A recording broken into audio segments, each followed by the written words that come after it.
everything in this world revolves around power, and that just really opened my eyes. And the first like video in that direction was I read a book called what was it called? The Creature from Jekyll Island, about how the Federal Reserve was founded by like a secret meeting with all the elite bankers at the time. Tell that story for people that don't know it.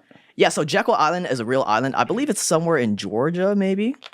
And at the time, they wanted to create a central bank in America because America didn't have a central bank at the time. It was based off of the gold standard. What years are we talking, roughly? Early 1900s, I believe. I could be wrong. But they knew the American people would never fall for a central bank because I believe at the time, people were aware of like the dangers of central banking. Really? And like a fiat currency, yeah. What, like the average American?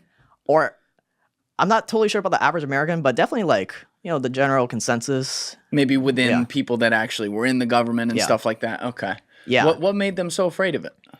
You're kind of testing my memory right now, but it's been a few years. That's what I do. But because America had tried, I believe, to have a central bank in the past in the 1800s, and I believe it like failed miserably or something like that. So people knew the dangers of it. So the elite bankers at the time, I can't remember who exactly they were. Maybe one of them was J.P. Morgan. They all took like a secret train ride to this Jekyll Island place, and there they formulated the plan to get America onto central banking. And they purposely called it the Federal Reserve to make it sound like a piece of the federal government, a part of the federal government, when in reality, the Federal Reserve is privately owned, and it will allow them to print as much money as they want. Wait, it's privately owned? Yeah. How does that work? These days, it's like privately owned by the big banks. And the leaders of it, I believe, they're still like, government bureaucrats. But that's how, like, part of the argument is, you separate the government from the money printer, but I don't think that's how it works in practice. Yeah, it doesn't really work that way. There's so much, and now like in the media age, there's so much political pressure that's put on it. I mean, you've seen how much money they've printed, for example, over the past 5 years, and it all started with the pandemic, where you had the whole government freak out and say, "We're gonna crash if you don't print it." And it's like, who's really making the decisions here? Yeah, definitely. But that's crazy though. That our society then just accepts something like that as the standard norm. Like, oh yeah, the Federal Reserve, that's how we get our money. And it's just a bunch of old dudes in the forest like talking to each other. Yeah, and if you look at the graph of the value of the dollar, like from the moment the Federal Reserve became a thing to today, we've lost I've seen numbers between like 90 to 99% of the value of the dollar. Yeah. And that's kind of the inevitable outcome when you're allowed to print money. Yeah. Anthony Pompliano? Yeah. On the internet. So he's been talking about inflation for so many years with these charts, and you look at them and they look fake. You're like, this can't be real. But then you start to consider it, and you think about like, even we weren't alive back then, but you think about like what people could buy with $1 when you hear the stories in say 1950 and what they could buy with it. You can't buy anything with $1 now. It's just math. And we've effectively done that to society. But I mean, there's also so many other companies. You talk about like the private banks, so to speak, owning the Federal Reserves. You now have these behemoths like the Blackrocks, like the Vanguards, and these huge companies that also own the literal stock of all the publicly traded companies that then basically have to report to them, so they keep buying them. And people wonder why society is so corrupt. Yeah, definitely. And like, especially when it comes to the money printing, it's the most covert way of taxing you, because if you're the government and you want tax dollars from your subjects, your people, you really have two ways. You can tax them directly, but then people are going to get angry if you have to pay like a really high tax on your income or whatever, or you can inflate them by printing more money. Because when you print more money, the value of everyone's dollars in their bank account goes down. So effectively, you get the same outcome as taxing people directly. How? Wait, you lost me for a second. How do you get that if you are still based off the dollar that's also losing value in that process anyway? Because as the government, you print the money to spend, which it's kind of the same outcome as you taxing them and them having to pay money directly from their bank account. Oh, I see. Yeah. Okay. Yeah.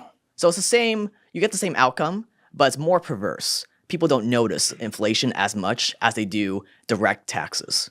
Yeah. And you look at society, like we notice the tragedy. You know, we notice the helicopter that flies into the plane and, you know, some people die. It's a horrible thing. But if you look at that, I think there were that one that just happened. There were like 64 people on that plane or something. We're still waiting to hear how many passed away. But at the same time, you have epidemics like cancer and heart disease that we talk about and we accept. And we're like, oh, well, it's horrible. But yeah, a lot of people die of that. And they're killing millions of people every single year. But because it's just a statistic, you know, and then you have your anecdotal stories, of course, you know, where people lose family and stuff like that. Like, it's not this main news story where it's like, oh my God, something just blew the Yeah. And so we almost that, I don't know what the term is for this. It's on the tip of my tongue, but like that tragedy of just the slow burn versus the instant hit makes us ignore things like this. And it ignores even things economically for us, as you're pointing out. Yeah, same thing with like I believe the stat is 100,000 people died in 2023. Oh. And I believe that's a very high multiple of like one single. Oh, But yeah. Yeah, exactly. in a single year too. In And a single year. but because it's not like what you said, people just don't really notice it. What do you think that is, the crisis? Obviously, we know the cartels are like bringing it across the border and stuff, and there's been some open border problems. But what does that emanate from? Do you think this is like a reverse opium war? Yes, because I had Louis Chaparro. Oh, I'm yeah, definitely yeah, not yeah. saying his Yeah. last name right. Louis But Chaparro. yeah, I had him on for a video, and he showed me WhatsApp messages where you can literally buy the ingredients to make from these Chinese vendors. And you see their WhatsApp messages with like their Chinese name and stuff. And yeah, he believes that it's definitely part of, you know, China's subtle warfare with us, where, you know, they were humiliated by the West from the opium wars. And now this is kind of like their way of getting back to us. And, you know, if you're China and your military isn't strong enough to face the U.S. head on, like, why wouldn't you do stuff like this? Yeah.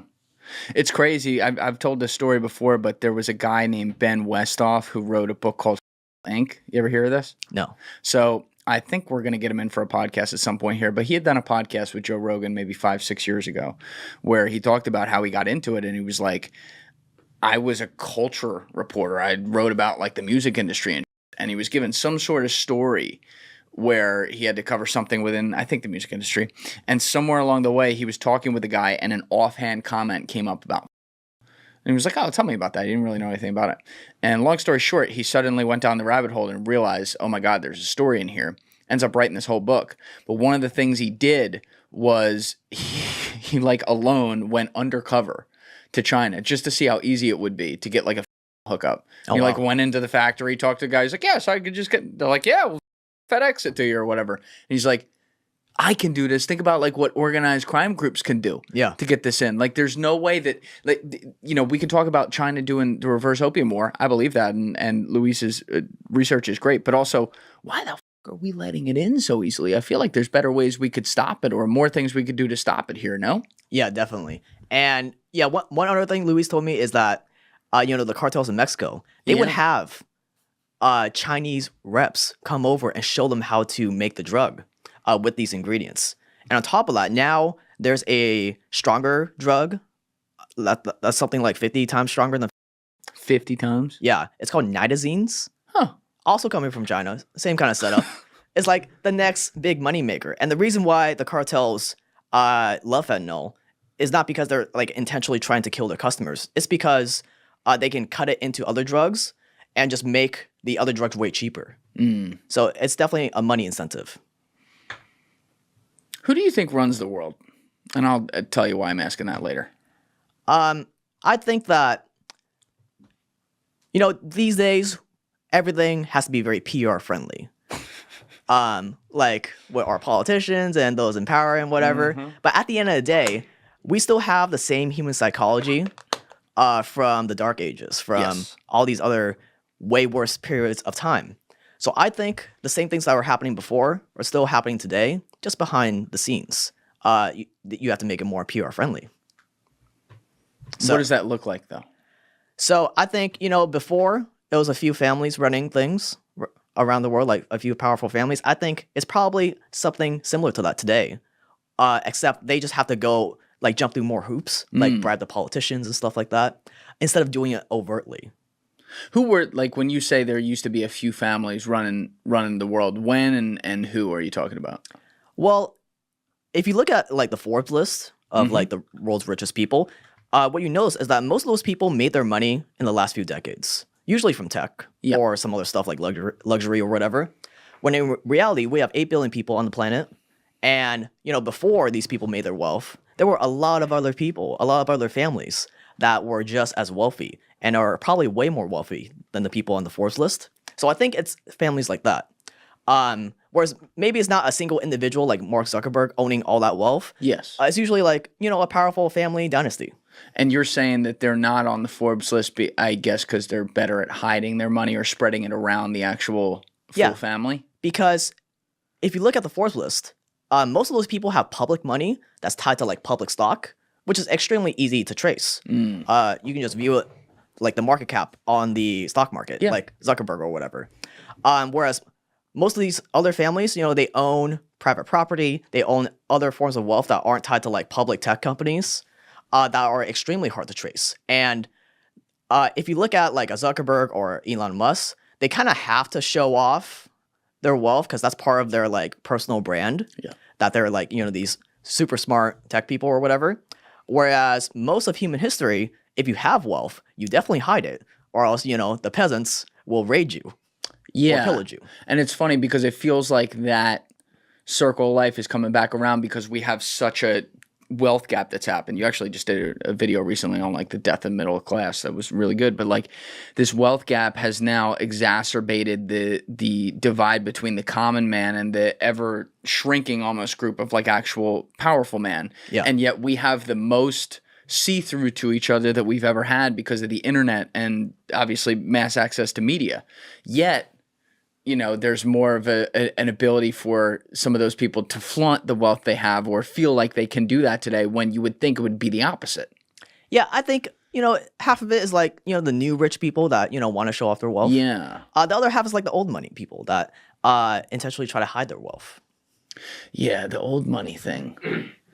You start looking like family offices and how they slush that stuff all around to keep it going through the generations. I don't understand that mentality. Like, because in a lot of ways, it's always like you're ruining the next generations because what do they even work for? They're just inheriting what they had. Like, I don't want my kids, when I have a lot of money, to like know that I have a lot of money or inherit that. I want them to go be dogs and form their own life. You know what I mean? Yeah. I made a video on the horrible lives of rich kids because... Oh, shit. Can we pull this up, Alessi? Because, all of us look at rich kids and we envy them. Like, I wish my parents were rich. When in reality, you really don't. Because if you look at these rich families, they have impossible expectations for their kids. Because if you're like a third generation rich kid and you're like the patriarch made all the money, like your grandpa or something, by the time you were born, all that money's compounded into maybe like billions of dollars. Yep. And there's literally no way. There's an extremely, extremely slim chance that you could ever surpass that on your own, unless you join the family business. Correct. So, for, people like me that grew up in a poor family, like any amount of success that I achieve, whether it's like, a 100K job or $1 million a year, my parents are going to be ecstatic. It's very easy to make them proud. And at the end of the day, all of us at some level want to make our parents proud. That's like part of our, purpose or whatever you want to call it. But for a rich kid, it's literally impossible to make your parents proud. Yeah. So that's why a lot of them end up turning to like drugs and stuff, like we talked about in this video. Yeah. Can we turn the volume on, unless you go back to the beginning? Oh, I know that guy. Let's see what this is. Your edits are amazing. I love it. Some the money, some the drugs. How does this game, the glamour, or the fame? A kid who has everything. Parties. Super young. I'm going to inherit more money than most people could earn or spend in a lifetime. It would be a low estimate, a very low estimate for me to say 20 billion.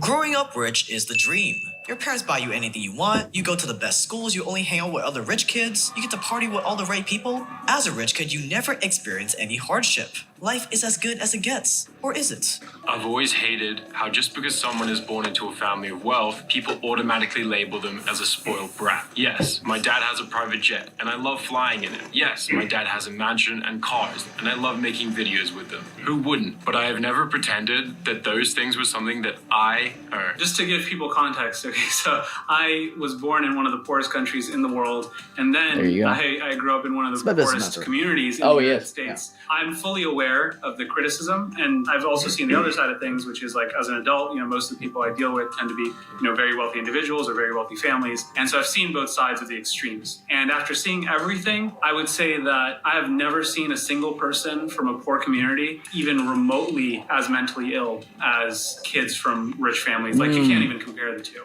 However much you feel like your parents might be disappointed in you, you multiply that by 1 billion, and now you understand what it's like to grow up as a rich kid. So again, I'm saying this as someone who's been to the extremes of both ends. You just can't compare the two. Like I would absolutely, if I had to start life over again, I would absolutely choose to start again in a super poor community. All right, let's pause it right there, Alessi. For the rest of my life, than to have to.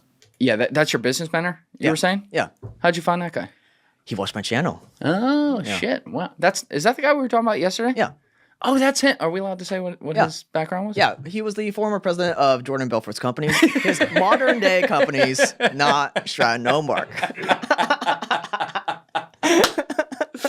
Oh, that's awesome. But he's making an amazing point because we've all seen these kids. I saw them at different levels of my life. I remember in college where you could tell that there was a kid who went to boarding school and whose mom started drinking at 2 o'clock in the afternoon just to pass the time to pretend her life was good in her fucking mansion. And she's actually miserable. And then it dragged on to him because he had all these expectations and daddy's out working all the time doing this thing, probably fucking a bunch of other women too.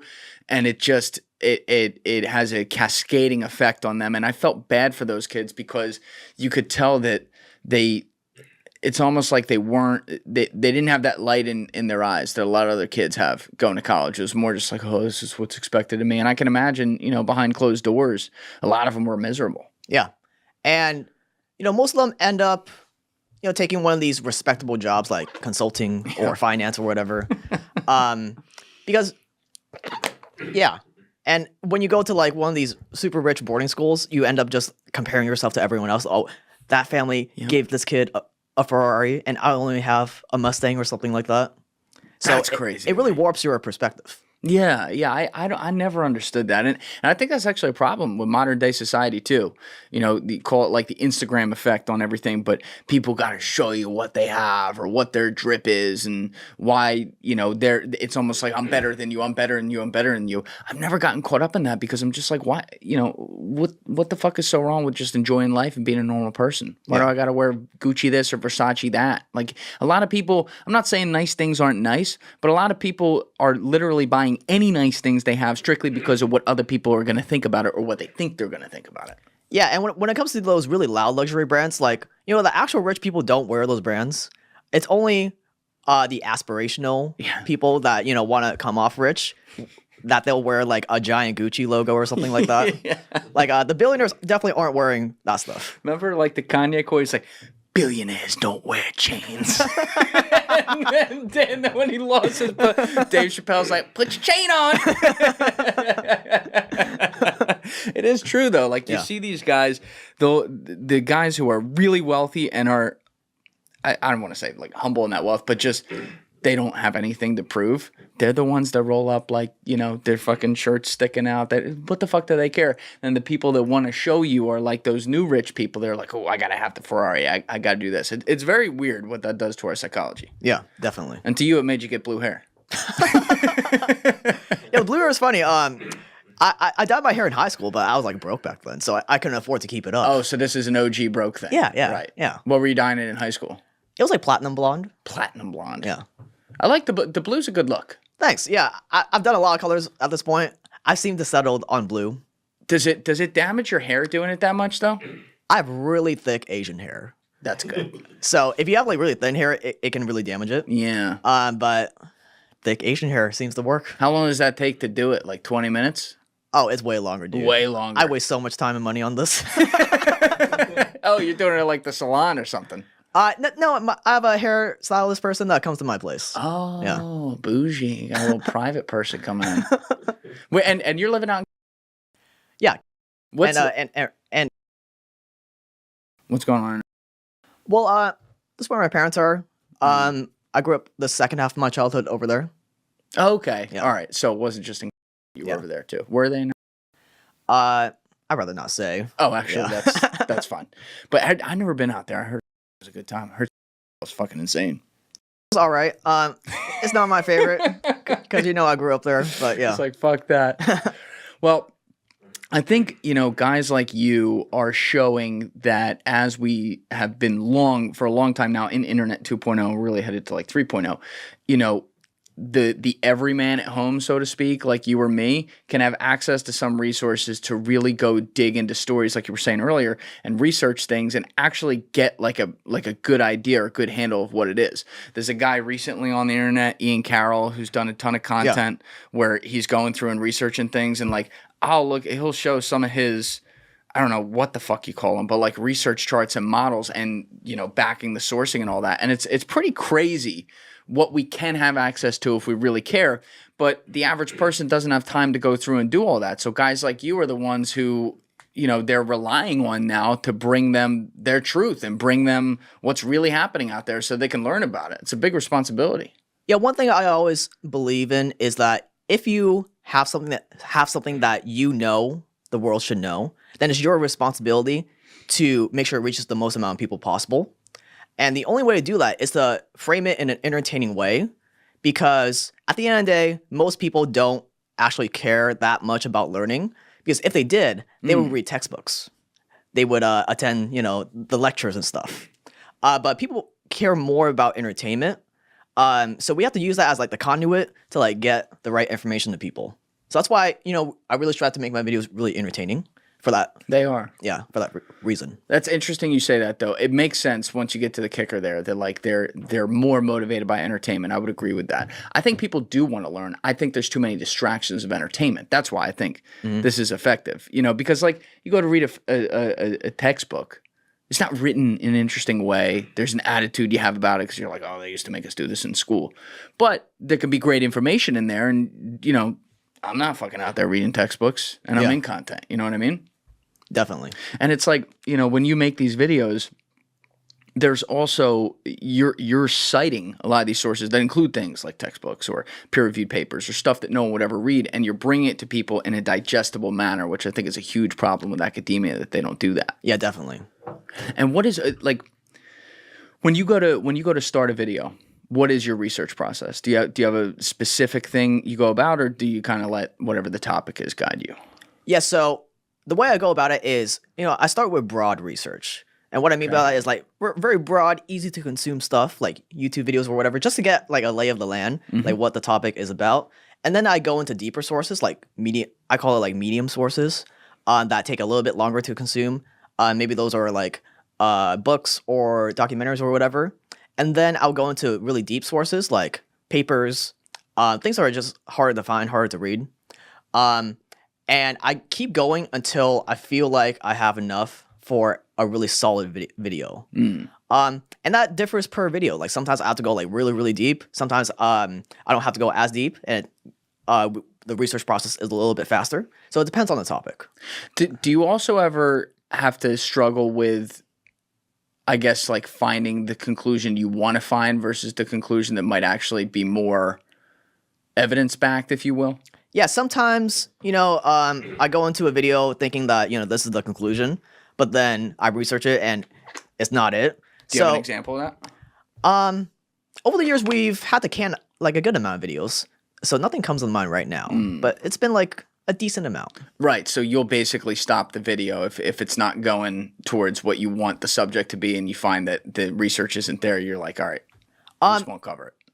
If it's still interesting enough for a video, we'll definitely still cover it. But yeah, if the conclusion is different and it's not interesting enough, then we'll have to can it. Yeah. Now I think the biggest one you ever did was the Blackrock one, right? Is that or one of them? Yeah, that's definitely one of the most viewed videos on top of Nestle and Julian Assange. Oh yeah, Julian. We'll come back to the Julian Assange thing. That's so fascinating. But BlackRock's an interesting one because it does feel like they're just on top of every meme now, where people are like, BlackRock runs the world and everything.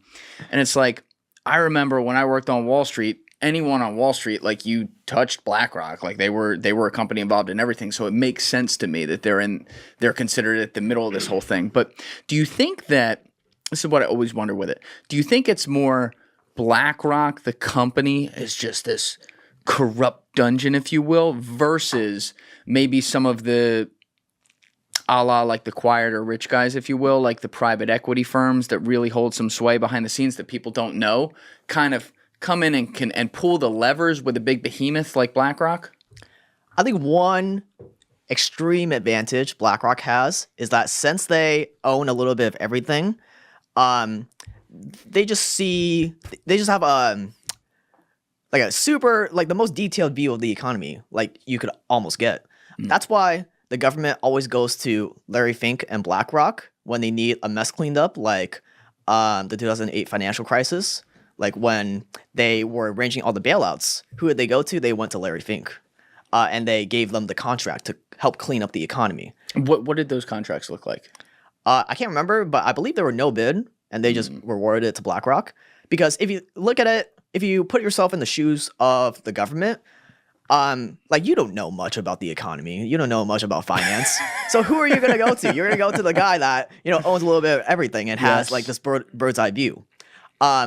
Same thing happened during COVID when they had those corporate bond bailouts where the government was buying corporate bonds. Who did they give that contract to? They couldn't do it themselves because they don't know anything. So they gave it to BlackRock.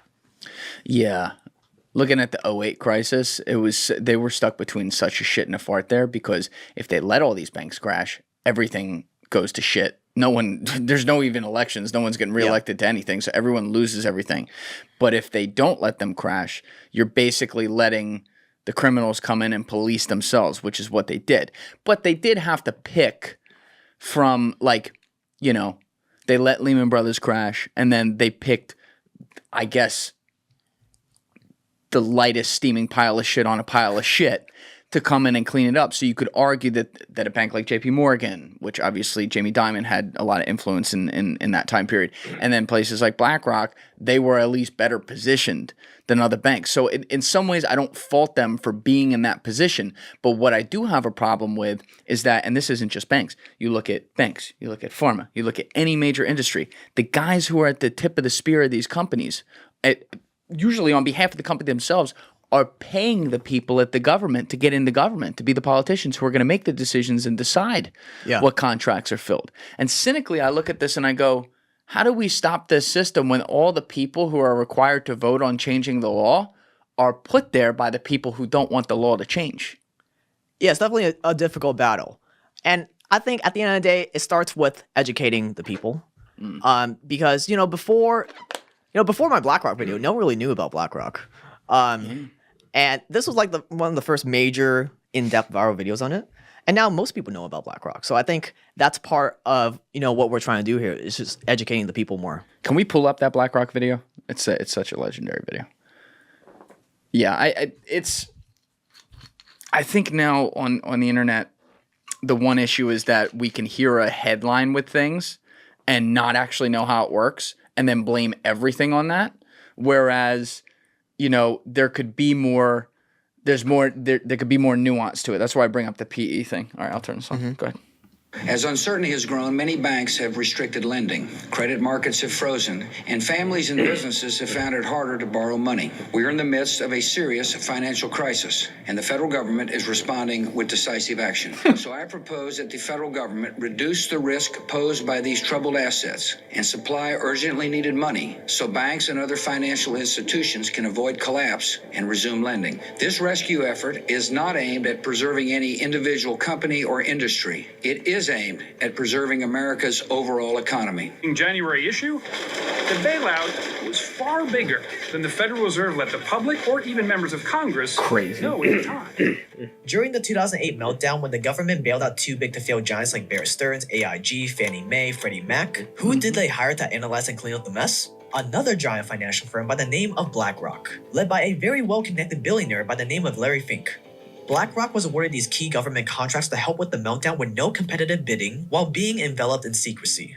Basically, Larry Fink was hired to be the manager of Washington's bailout of Wall Street, even though BlackRock is one of the biggest shareholders in the same banks they were helping to get bailed out, making Larry Fink the most powerful man in the post-bailout economy.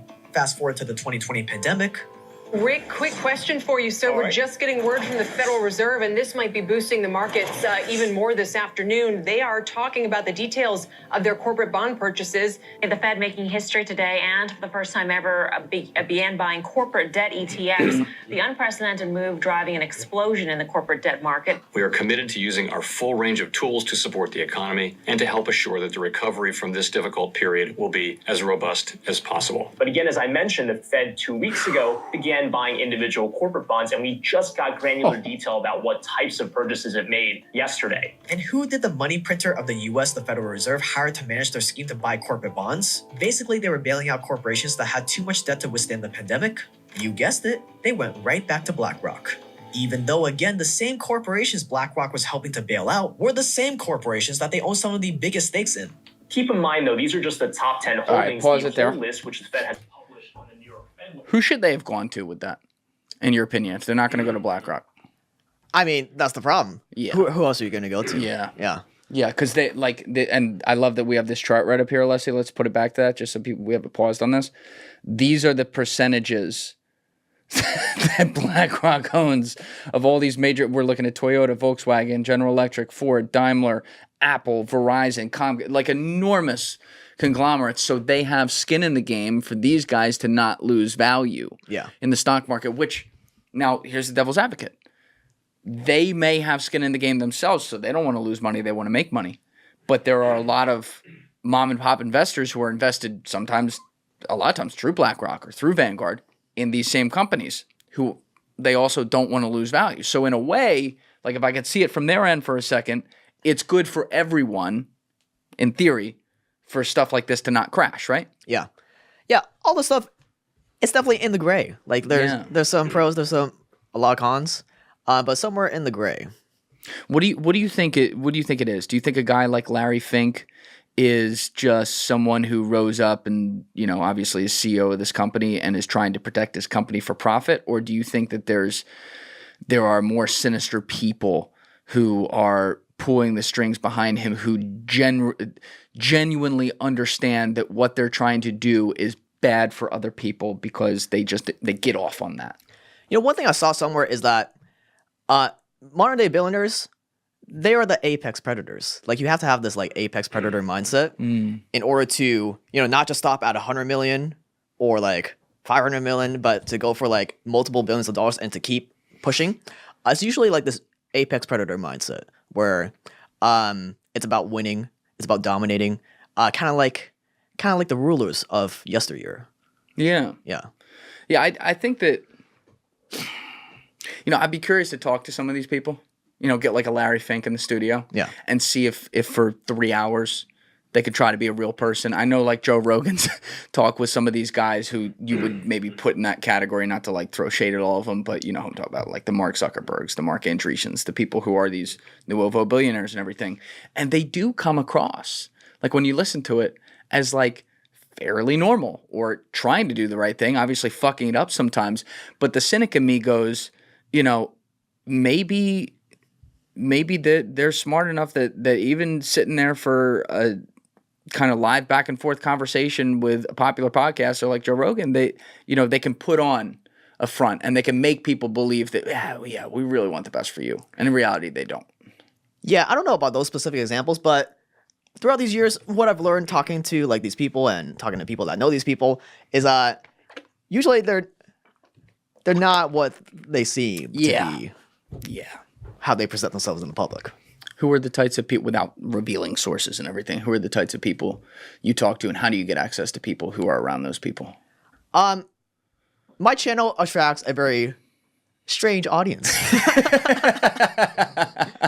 So a lot of very interesting people reach out. That's part of the reason why I love my channel. I've met some really interesting people just through my channel. So I don't want to reveal like sources or whatever because it's pretty easy to deduce who I'm talking about and stuff. That's got to be interesting though, that a kid making a YouTube channel and doing a little research and making it entertaining has people who are at least around power reaching out and saying, hey, you're in the right direction. Yeah. Yeah, it's pretty crazy. Yeah. Do they push back sometimes, though, too, and try to tell you you're not? Let me think of an example. Maybe there's some examples, but nothing comes to mind right now. So usually it's like them saying, pretty good. Yeah. Damn.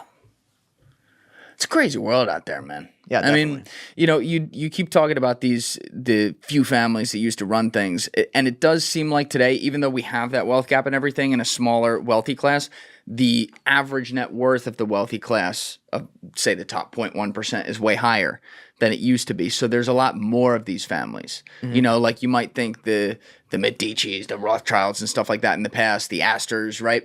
And now I could probably start whipping off 150 that come to mind. Yeah. They're running. So do you think it's like the kind of thing where they go to some like fraternity meeting and wear a bunch of masks and fuck each other and say we're running the world together? Or do you think it's more like this unspoken, you know, here's how it's going to go?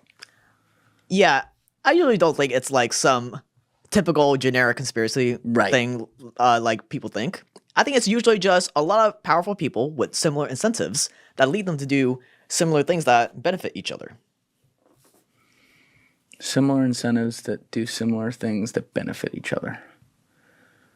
Yeah, because, I mean,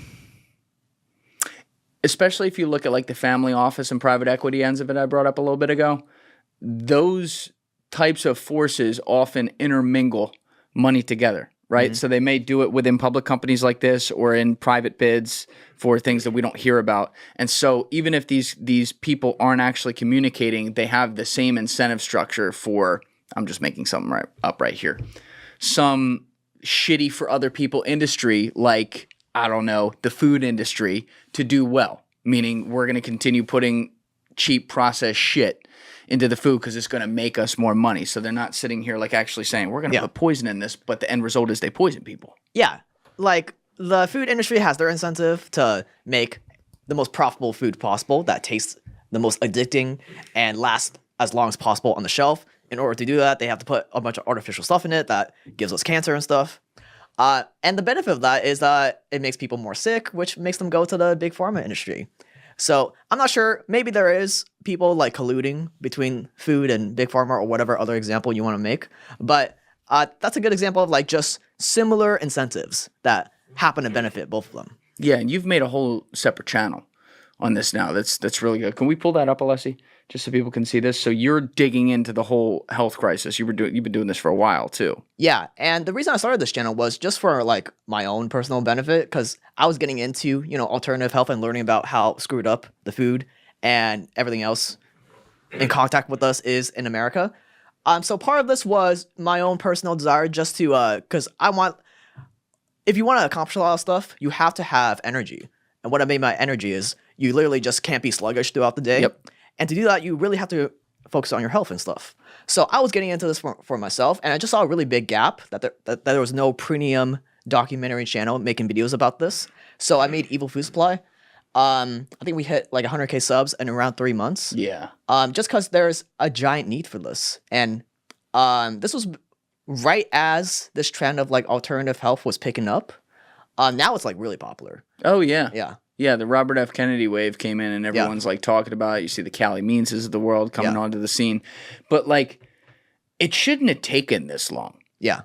It's pretty weird that it took this long. Yes. They've been putting this shit in food forever. Yeah. You look at the ingredients. Like when you're reading something that's like, I'm making up a word right now, but phosphate caloric 5 or whatever the fuck. Like there's no way that's good for you. It's a chemical. It's a preservative.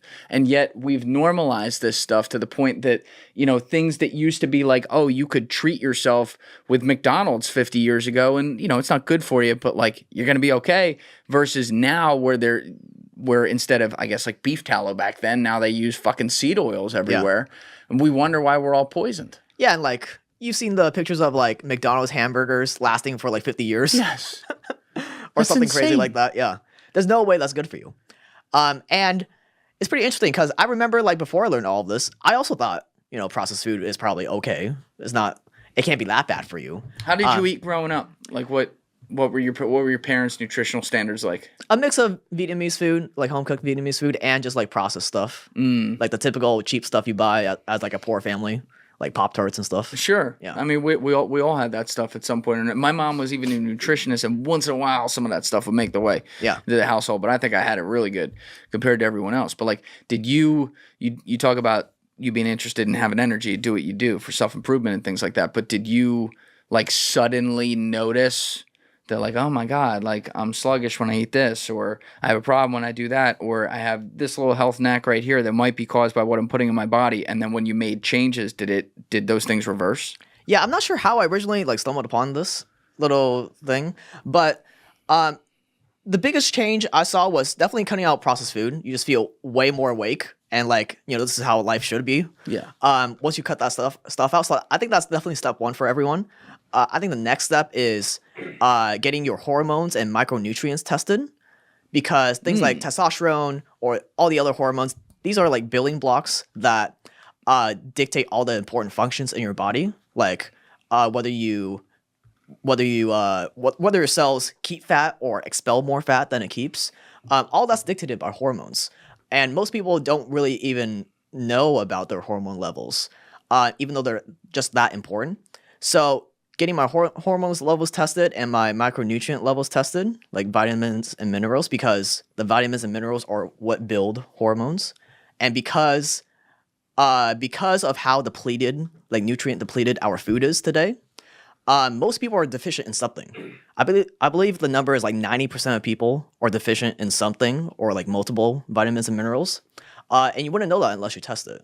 So me getting like a blood, saliva, hair sample test, and then just eating more of that stuff that I'm missing, just that alone makes everything easier. You have more energy. When you go to the gym, you actually get more progress. Oh, yeah. Yeah.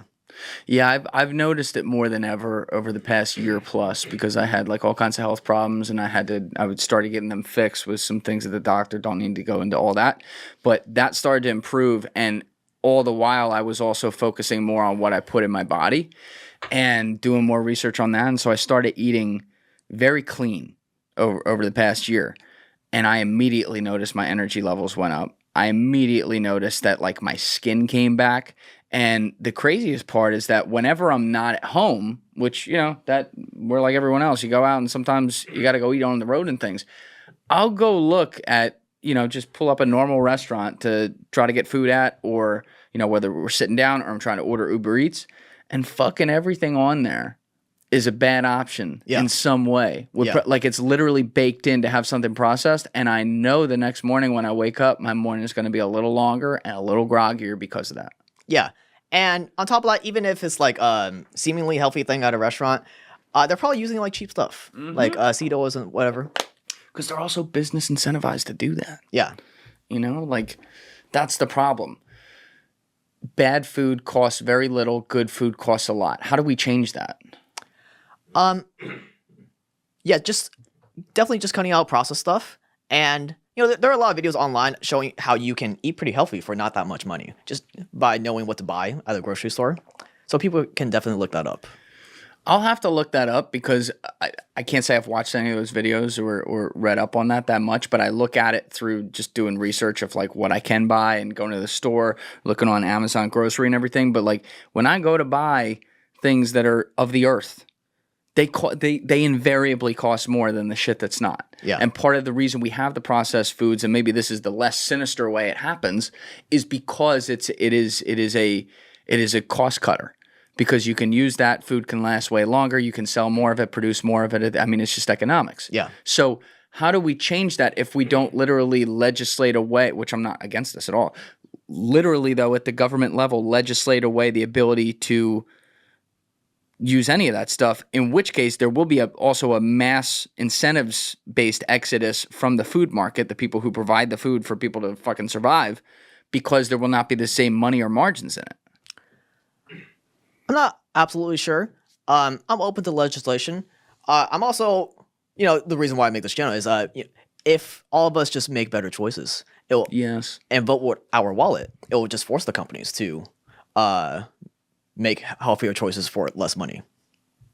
What do you think of RFK potentially coming in there? We're recording on the day where I think we're going to find out if he's confirmed or not. But I love it. You love that. Yeah, I love it. And I hope he gets a lot of work done. It's going to be hard to make a lot of progress in just 4 years because the government moves very slow.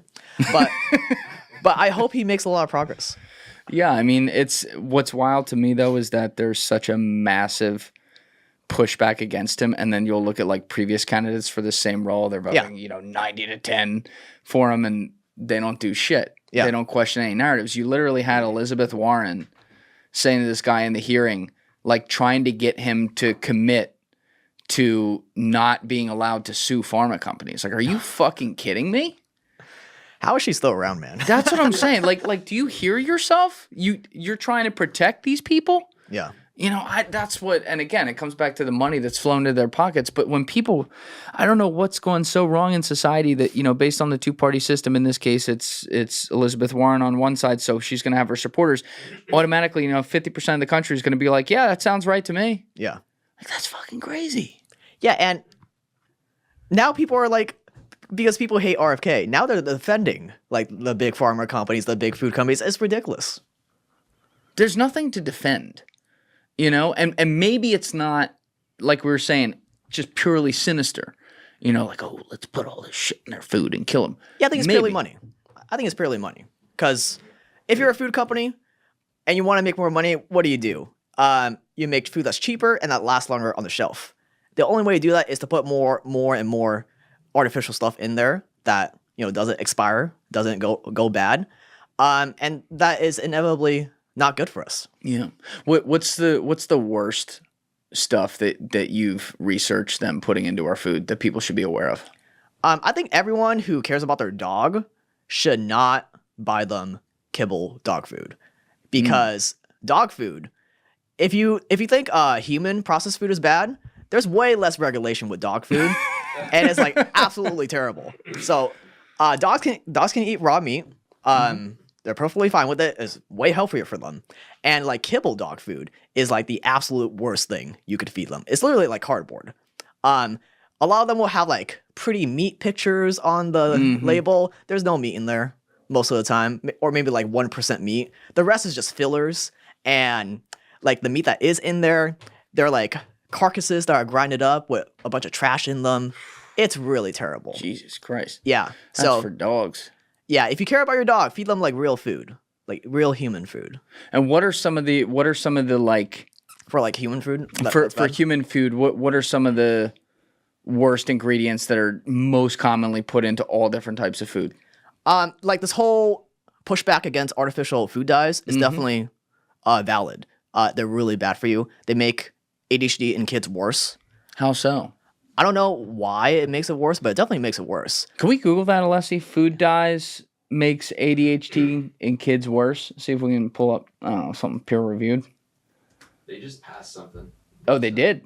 Recently about food dyes. One food dye got banned, red number 3, I believe. Yeah. But there's a few of these different colors. All right, that's progress. Yeah, there's a few of these different colors that are really bad and still in the food supply. All right, let me just read this real fast so we have it. The relationship between food dyes and ADHD is complex and not fully understood. Some studies have shown that certain food dyes such as yellow 5, tartrazine, and red 40, ethrazine can worsen ADHD symptoms in a small subset of children. These studies typically involve children with diagnosed ADHD who were given food dyes and then observed for changes in behavior. Other studies have found no association.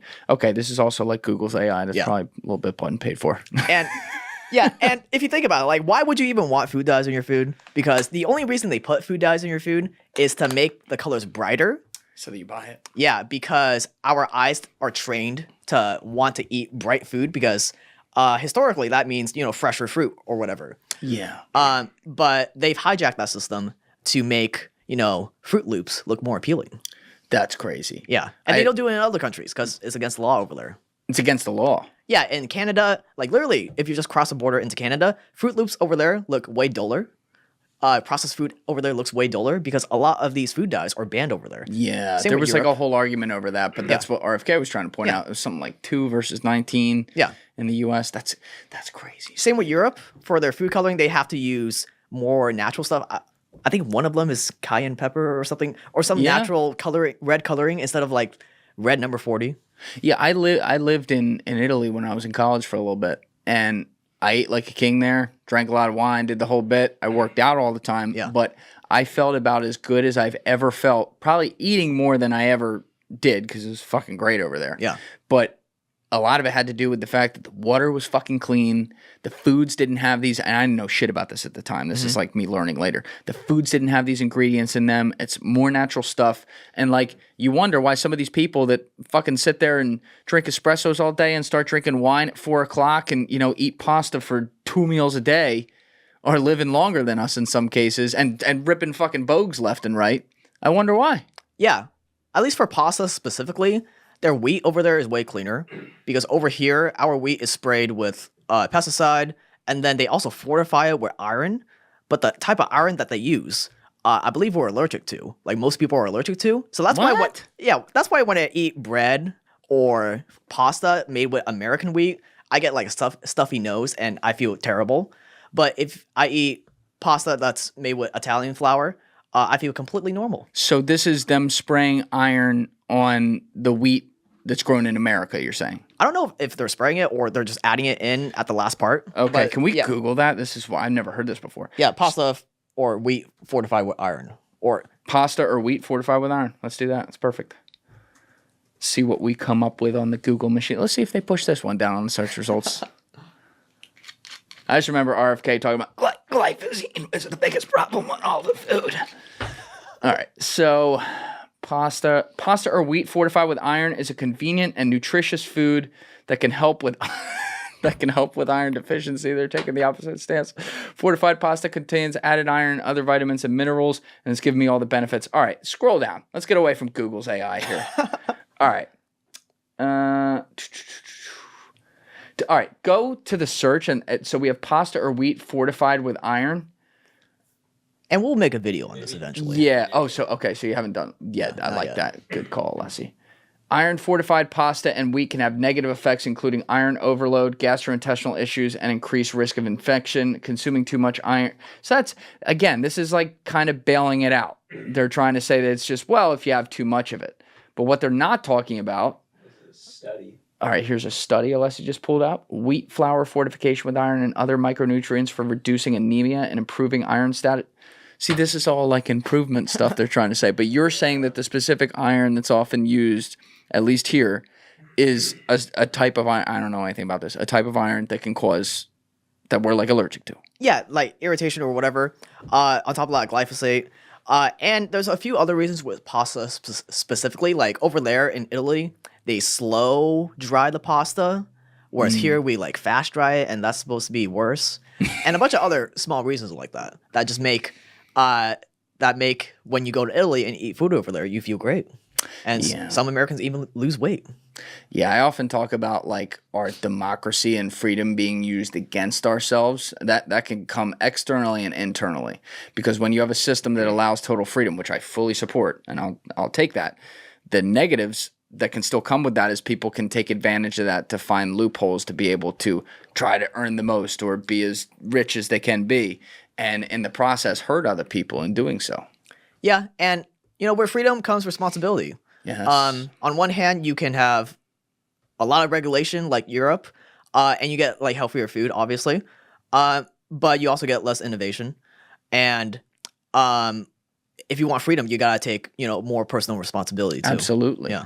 And that's the shit or the fart scenario, because when you look at both of those slopes, we know where more regulation goes wrong. But then also when you do like a lot less of it or whatever, it invites in, instead of the government being the big bad person, the buck always stops somewhere where someone being bad. So now the big bad billionaire in the private market gets to be the bad person. And by the way, they're the ones paying the government. So what's the real difference? Yeah. You know? What do your parents think about like the research you do? Because they came here from another country to try to live the American dream. Like, how did they view all this? That's a good question. They always had the like very traditional mindset, like the government's good. There's nothing bad about our food, blah blah blah. But because they love me, they always watch all of my videos, so they inevitably learn these things, and they've come more to accept like these alternative views. Like my dad was talking about. He watched my middle class video that you talked about. Yeah. And he was like, "Yeah, it's crazy how college, trains you not to think and be ready for a job." Even though he like pushed me to go to college and everything. So I'm glad they're seeing the other side. Yeah, there's this. I talk about this all the time, but there's like this plan that we're sold in society. You've already referenced it, and it's something everyone out there understands. But we're told you do this, then you do that, then you do that, then you do that, then this happens, then you retire, you have enough money to survive, and you look at the sun and you wait to die. And it's almost like it feels like a hamster wheel when I look at it. Now, there's some people who they'll go about that process of life, get the respectable job, find the right girl at the right age, have the kids, rise up in the ranks as much as they can, save for their 401k, retire, and then do the thing. And they're perfectly happy. And that's fine. I don't think there's anything wrong with that. But the idea that like society is purposely with, the few puppeteers at the top trying to push everyone to do that, and then making many people miserable in the process with something like college where they've ballooned costs over the years, taken down the quality, taken away the ability for that degree to do much for you. And yet you're told if you don't do that, you're a fucking idiot. There's something very, very, like the incentive structures are very off there. Yeah, it's horrible. And, people get into like tens of thousands of dollars of debt, hundreds of thousands of dollars of debt, and you can't cancel it in any way when, every other debt, if you go bankrupt, you can cancel it. But I believe the law was changed in 2004 or something to where now college debt, you can't cancel it with bankruptcy. Wait, what was that? You can't cancel college debt when you go bankrupt, unlike every other type of debt. Whoa. Yeah. And that was just changed in like 2004 or something. That something like that straight up feels sinister. Yeah. It's like, why are you just picking this one, which is the one that you're trying to convince everyone they should be forced to get anyway? Yeah. And on top of that, you're signing on to this debt when you're like 18. Yeah, you're a fucking idiot. Yeah. So, yeah, college is definitely terrible. Yeah, and here's the thing. It forms an attitude in society where everyone says this. And what that does is it's the equal but opposite reaction, which says, so we should have none of it. I think that's a terrible idea too. I think that there are various college educations out there, by degree, so to speak, not even necessarily by university, that it is very useful, and we need to have an educated society, and we should strive to have something more. But we've pushed people so far in the other direction because of how dumbed down we've made it, that now we're going to have a lot of people who are like, fuck college, we shouldn't have any of this. And that creates a completely uneducated society. So you see what I mean? Like there should be some middle ground there, no? Yeah, I think if you want to be a doctor, a lawyer, something like that, where you absolutely have to go to college, then yeah, college is definitely the right option for you. But for everyone else, I would definitely question why you're actually going. Is it just to please your parents? Is it because I don't know what to do in my life, so I'm going to sign on to $50,000 of debt that I'm not going to pay off for like 50 years? I would just push people to question that. Sure. Yeah. Now, you're a smart guy. Like, you figure out a lot of things yourself. But even for someone like you who's way above average in the smart category, do you not think that even if you weren't becoming a lawyer or a doctor or something like that, that if you went to a place where you actually had good professors, forget the cost for a minute, that could guide you in directions that you can't necessarily just find on your own automatically, that there wouldn't be some value there? Yeah, I think the biggest value I see in college is some Ivy League school like Harvard or whatever, where the networking is actually definitely worth it. Oh, yeah. Because you see a lot of, actual successful people come out of those schools. And like, a lot of them are rich parents. So you get connected with these rich kids. Yep. So I think there's definitely value in that. And yeah, some professors have really affected my life in a positive way. So I definitely see value in that. But, in most of these cases, if you're going and you're just going to go and you don't have like any actual direction, I think it's a pretty bad decision to sign on to all that debt. Mm-hmm. Yeah, I like you said, you're fucking 17, 18 years old. What do you know? Mm-hmm. I remember the first 3 videos I did, the first 3 episodes of the podcast were literally on like the college debt scandal, which that's what I'll call it. It's like a scandal. What's happened here? And once you actually dig into the numbers of what kids are being asked to take on, and then I came from the finance world, so I know at least a thing or two about interest rates. Damn well not an expert in all that, but I could tell you, like, oh, you're signing something that says, fucking 7% when you're 17, and you're going to go get a gender studies degree and have a fucking $35,000 a year job in New York coming out of college, and you think the math's going to math on that? Yeah. It's like, people want to say, well, you should have known what you're doing. I was a fucking idiot when I was 17, 18. How the hell would I'm being told you got to go to college, have a good time, fucking, get the job, get the degree, and drink, smoke, and fuck on the way. Like, that's what you're supposed to do. College, baby. Like, how do you change that when, the kids are expected to just do that? Like, we're suddenly going to be like, no, you don't have to go? Well, I think things are changing right now. Like, a lot more people are waking up to how bad college is. A lot more students are questioning it. And yeah, on that point with the interest rates, yeah, the stock market goes up by like an average of 10% per year. Mm-hmm. Yeah, all those wonderful stories of compound interest that you hear, it works in the opposite direction too. Yes. With debts. Like if you have like 7% debt, and like the example is if you earn 7%, you're going to become a millionaire in 50 years. The opposite is also true. You're going to be in debt by like $1 million.